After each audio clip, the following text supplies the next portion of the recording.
Untuk yang air itu kemungkinan kita akan pakai lemna minor atau duckweed gitu ya. Nah, kajiannya itu holistik gitu. Nah, holistik sampai dengan yang YouTube yang sudah dikirimkan, lalu nanti carbon sequestration, removal, recovery gitu. Yang jadi PR, duckweed ini end produknya tuh mau jadi apa gitu ya. Nah, dia kan kayak akan nitrogen gitu ya. Artinya dia akan jadi pupuk nih gitu. Dia akan jadi pupuk mungkin gitu ya. Jadi akan jadi pupuk. Yang pupuk itu nanti mungkin akan digunakan untuk yang tanaman di tanah gitu ya. Nah, jadi nanti akan dipakai untuk tanaman yang ada di tanah. Eh, Perlu ditentukan teman-teman akan pakai surface flow atau free surface flow gitu ya. Nah, yang conservation wetlands-nya gitu. Jadi mau dia yang alirannya ada di bawah atau dia yang ya udah bebas aja gitu ya, tanamannya ngapung gitu. Kayaknya kita tuh punya yang free, tapi kalau mau yang subsurface nanti kita akan coba lihat gitu ya, bisa nggak kita buatnya. Nah, itu ditentukan dulu. Terus tanamannya sudah pasti gitu ya. Untuk air itu pakai lemna minor gitu. Udah dibagi belum? Siapa yang air, siapa yang mau tanah?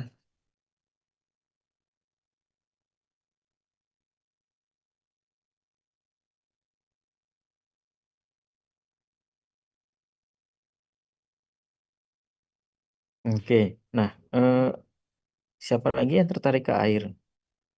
Nah, untuk kami berdua juga, saya dan Ferry juga tertarik ke air, Pak, karena kami juga kemarin sudah uh, ya sudah searching-searching, sudah studi literatur, dan juga dari bimbingan kami yang pertama juga itu kan mengarah ke remediasi air ya, Pak. Iya, jadi kayak udah lebih fix ke air. Cuma kalau misalnya emang diarahkan ke tanah juga mungkin kami siap-siap saja, Pak. Berarti Ferry sama Rio rasanya kalau ke tanah gak masalah ya gitu ya. Mm-mm. Apa nggak masalah, Pak? Oke. Nah, jadi gini Egatia sama Ulfa itu akan bicara soal air, eh, Rio dan Ferry akan bicara soal tanah. Nah, PR yang tanah selanjutnya kemarin kan dilempar isu bahwa kita akan pakai Jatropha crucas itu ya, itu tanaman jarak gitu ya. Jadi jarak itu bisa diekstrak jadi biofuel gitu kan. Nah, coba dicari potensi tanaman lain yang bukan tanaman pangan. Setelah itu kalau bisa tanaman itu endemik untuk apa namanya eh, mineral tertentu gitu ya, yang kemarin kita ini misalnya, oh kalau misalnya bawahnya itu nikel gitu ya, nah itu biasanya di atasnya ada tanaman apa sih gitu ya. Nah, itu dicari gitu ya. Jadi harapannya besok sudah ada lah datanya gitu ya, beberapa misalnya oh ternyata jarak atau apa gitu ya. Nah, eh untuk tanah ya, end produknya diharapkan akan jadi energi gitu. Tapi mungkin bukan kalian yang akan mengerjakan gitu ya. Jadi nanti junior kalian akan mengerjakan end product untuk dijadikan bioenergi, biofuel gitu. Jadi teman-teman nanti cukup sampai di phytomining, diekstrak. Setelah itu dapat eh, apa namanya mineralnya ya gitu. Rasanya gitu ya, kultivasi itu harus segera dilakukan. Rio kalau bisa minta tolong aja sama temen yang ada di sini gitu ya, itu cari bibitnya lah atau apa gitu ya. Nanti kalau tanamannya sudah ada, terus udah mulai dikultivasi, sudah mulai ditanam lah gitu, disiram gitu ya, kita akan lihat perkembangan dan lain sebagainya gitu. Dan cari artikel-artikel terkait ya. Ya, jadi kalau bisa tanggal 12 kita akan nge-zoom bareng lagi gitu. Nah, jadi untuk Ferry dan Rio itu akan dengan Prof. Sarto gitu ya. Nah, Prof. Sarto, lalu Egatia dan Ulfa itu akan dengan eh, eh, Prof. Agus Prasetyo gitu ya. Nah, ya tiga lah kayaknya ya pembimbingnya ya. Nah, udah macam disertasi kan, ya, nggak apa-apa lah ya.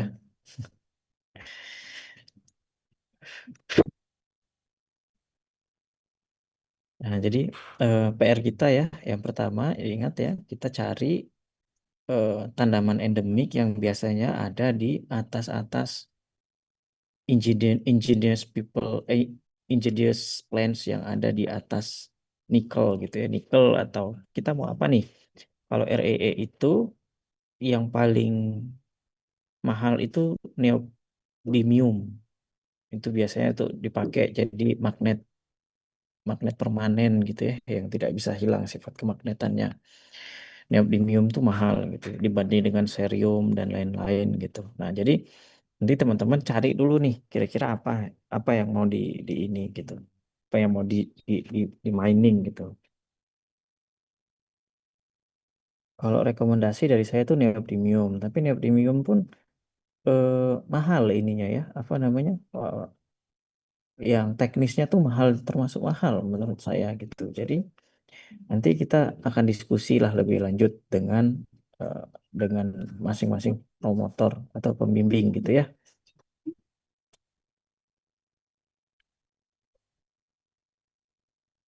Jadi konsepnya gini, eh, kita akan beli neodymium di marketplace gitu ya.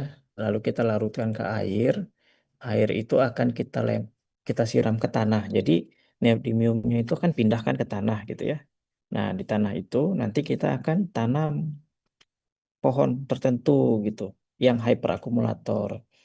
Nah, kita mau lihat nih berapa sih nanti konsentrasi yang ada di tanah yang terjerap di akar dan batang gitu ya. Kita akan hitung. Lalu yang terjerap di akar dan di batang tuh kita ekstraksi gitu. Bisa nggak gitu ya.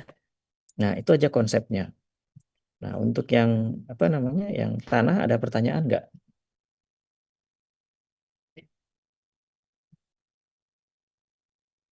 Baik Pak, kalau dari saya mungkin ada pertanyaan kayak ini kan pembagiannya dua orang ini per komoditas kayak air atau tanah ya Pak. Nah kalau misalnya untuk per masing-masing orangnya itu ada pembagian lagi nggak Pak? Misalnya kayak jenis Oke, tanamannya atau gimana? oke, ya kita nanti pakai dua jenis tanaman yang berbeda lah ya, gitu ya. Jadi satu orang satu tanaman gitu. Jadi misalnya satunya jarak, satunya apa yang lain gitu ya. Jadi nanti kita akan punya data yang bisa di compare apple to apple gitu. Oke, Oke, siap Pak, terjawab Pak. Terima kasih Pak. oke, siap. Nah, untuk yang tanah sudah ya saya kira gitu ya. Jadi nanti kita akan coba di polybag dulu gitu ya. Nah, terus nanti yang junior kalian mungkin akan demplot untuk skala yang prototype gitu ya, skala di kebun raya atau di rumah apa itu namanya, di pertanian tuh greenhouse ya, nah, istilah mereka itu. Oke, oke, selanjutnya yang di air gitu ya. Nah, di air ini menjadi PR sebenarnya end produknya itu kan sudah jelas ya, dia itu akan jadi pupuk karena tinggi nitrogen. Setelah itu, eh, bagaimana cara memanen sesuatu dari sesuatu yang sangat kecil gitu. Jadi kalau kalau si Jatropha crucas tadi, si Vario dan kawan-kawan, itu pohonnya itu akan diambil, diekstrak, REE-nya diambil ya. Setelah itu sisanya itu bisa jadi biofuel. Nah, sisa dari biofuel itu kan masih ada yang solid-solidnya tuh. Nah, solid-solidnya itu akan jadi biochar. Ya, jadi ada tiga produk gitu ya. Jadi ada REE yang sudah dimurnikan dari tanaman, biofuel, dan biochar gitu. Nah, karena dia itu sifatnya kan tanaman keras gitu ya, bisa diekstrak gitu, bisa jadi biochar. Nah, untuk duckweed ini kan kecil-kecil sekali gitu ya. Nah, ini jadi PR gitu. Apakah mungkin dia itu bisa diekstrak? Kalau dia untuk proses fitoremediasi dia bisa dan pertumbuhannya cepat sekali. Tapi ketika dia mau diekstrak recovery yang sudah diserap itu mungkin nggak gitu. Kalau mungkin bagus sekali gitu ya. Nah, dicari referensinya. Jadi nanti dia itu diekstrak pakai leaching misalnya ya. Setelah itu dapat hasilnya REE-nya. Setelah itu apa namanya, waste limbah sisanya itu kita jadikan apa? Jadikan pupuk kah? Jadikan pupuk gitu ya. Tapi kita kan tentu harus punya duckweed yang jumlahnya tuh sangat banyak gitu kan. Hmm. Nah, itu mungkin jadi PR. Itu nanti dicari gitu ya. Ada nggak literatur yang sudah melakukan itu gitu. Jadi mungkin nggak merecovery REE dari duckweed yang kecil-kecil banget itu. Lalu kalau kita merecovery dari tanaman yang besar itu kan gampang ya, enak gitu ya. Kita ambil batangnya segede ini misalnya ya segede inilah misalnya 2 jari lah misalnya. Kalau terlalu lama kan nggak bisa, studi kita terbatas waktu. Misalnya batangnya 2 jari itu masih bisa tuh kita ekstrak gitu. Tapi kalau kecil-kecil sekali, ya itu apakah mungkin itu nanti dicari literatur yang sudah melakukan itu gitu. Oke ya, Ulfa dan Egatia, paham ya?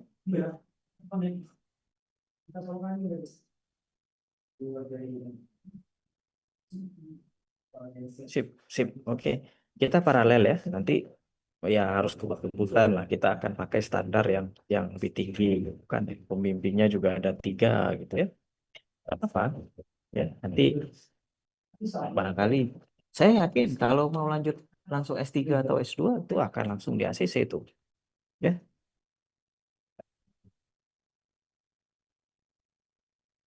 Oke, ada pertanyaan lagi?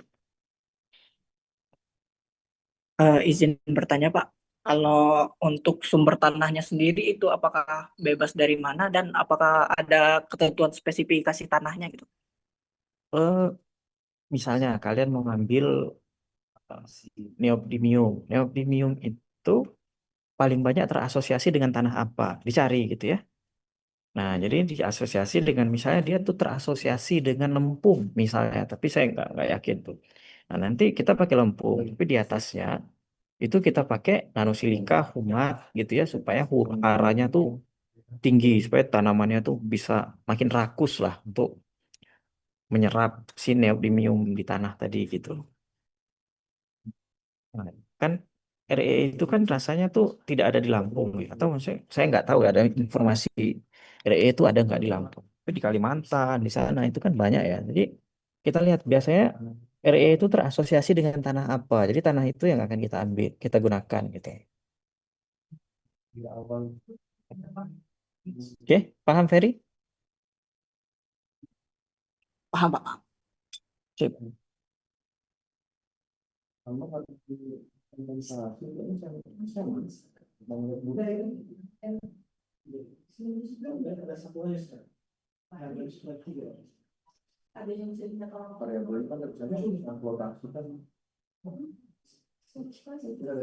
Oke, ada lagi?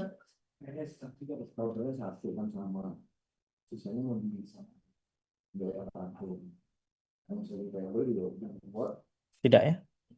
Oke, oke. Ya, Ulfa? Oke, Ferry, Rio? Dari saya cukup Pak. Oke, siap. Oke, makasih ya. Selamat bertugas lagi teman-teman ya. Kita tidak perlu lama-lama ya. Siap. Sehat-sehat selalu ya. Terima kasih banyak Pak. Assalamualaikum warahmatullahi wabarakatuh. Waalaikumsalam warahmatullahi wabarakatuh.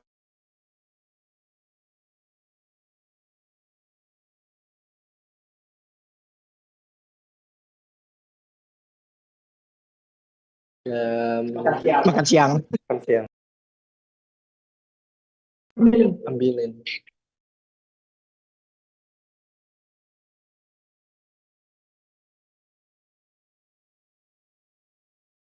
Apa-apa?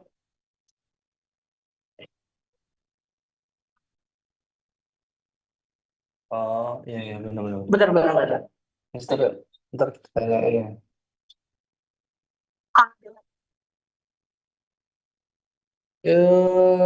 Penyusup orang kemarin lingkungan udah EGA, tiba-tiba ikut FOMO. Cibinong Cibinong FOMO.